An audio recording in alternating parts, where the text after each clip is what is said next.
काल दिवसभर मुंबई महापालिकेच्या शाळेतील शिक्षकांना शिकवण्याचं काम सोडून मुंबई पालथी घालावी लागले। कारण केवळ एका दिवसात मुंबईतली शाळाबाह्य मुलं शोधण्याची जबाबदारी प्रशासनानं शिक्षकांच्या खांद्यावर सोपवली होती। केवळ एका दिवसाच्या या सर्च ऑपरेशनमध्ये शिक्षकांनी किती शाळाबाह्य मुलं शोधून काढली पाहूयात आमचे प्रतिनिधी अक्षय भाटकर यांचा रिपोर्ट।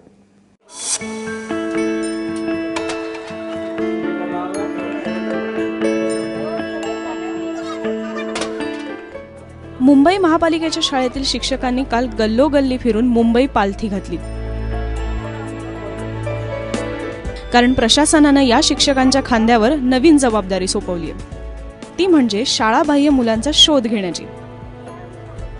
हे सर्च ऑपरेशन करण्यासाठी शिक्षकांना फक्त 1 दिवसाचा कालावधी देण्यात आला होता।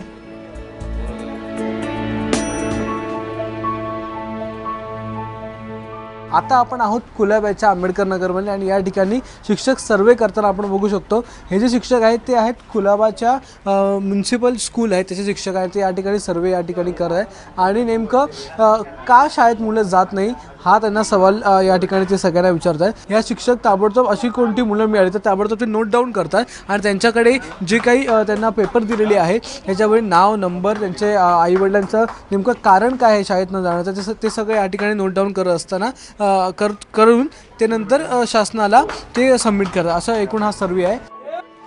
कुलाब्यातील गीतानगर आणि आंबेडकर नगर पालथं घातल्यानंतर शिक्षकांना 5 शाळाबाह्य मुलं मिळाली।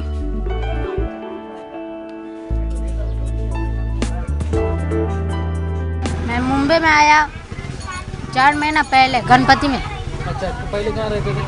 पहले गांव में रहते थे, नरपति नगर जलाटोली में। सर सब आए थे मेरे लग, तो मैं कल से स्कूल जाऊंगा।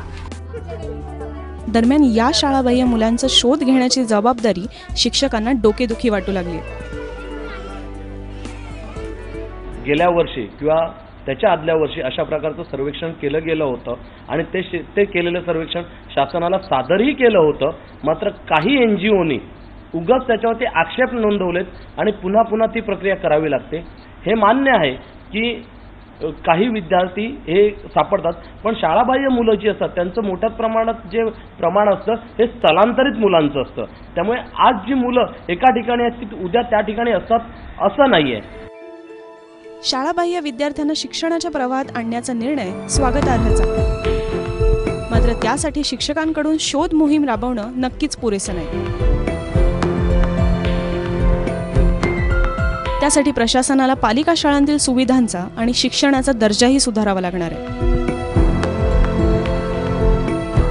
अक्षय भाटकरसह ब्युरो रिपोर्ट, ABP माझा, मुंबई।